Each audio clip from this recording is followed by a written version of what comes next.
medical misinformation is everywhere. Dr. Mitch is here for straight talk and to give you the truth. Hi everyone, I want to talk about something a little more practical that pretty much everyone's probably seeing in their practices throughout the country.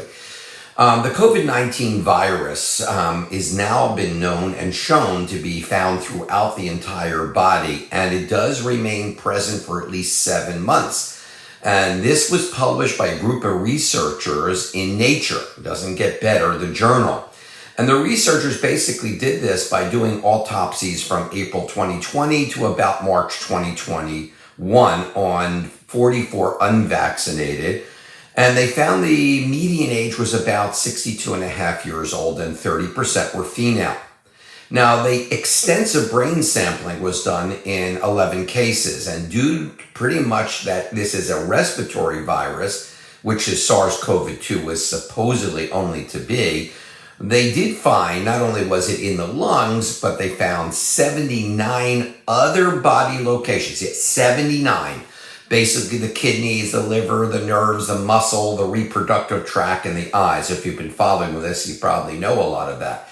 And the researchers said their work showed that the virus is capable of infecting and replicating within the human brain as well. Now, their results indicate the virus spreads through the blood and it goes throughout the whole body into the respiratory tract. And in August 2022, the Lancet Psychiatry, which is a Lancet psychiatric journal, published a study on the neuropsychiatric sequelae caused by COVID-19. And the study drew health records of more than 1 million people and showed that 6 months after infection, the dementia rate was up 33%.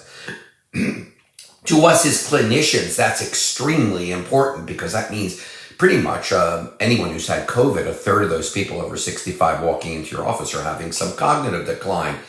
They looked at 6 million plus adults greater than 65 years old between 2020 and May 2021. And they had no prior diagnosis of Alzheimer's. And they followed them for 360 days. And they divided the groups, those that were infected, those that weren't. And they saw that there was a significant increase in neurodegenerative and cerebrovascular diseases compared to those who did not test positive. So they saw Alzheimer's disease was up 3.5%, Parkinson's up 2.6 times, ischemic stroke up 2.7 times, cerebral hemorrhage 4.8 times, and basically the COVID did attack the brain. So if it is attacking the brain, how does it do it? Well, there were 3 things that were found in other studies. The virus enters through the olfactory mucosa and goes into the brain, or the virus directly breaks through the blood-brain barrier through the epithelial cells, or it's the Trojan horse theory, where the virus invades the immune system and then breaks through the blood-brain barrier. So here's the takeaway from what I'm talking about. 1, COVID-19, the virus, regardless, accelerates brain aging and increases the risk of dementia. And they're saying even after 2 years after severe cases. They also know they found common ground of the genetic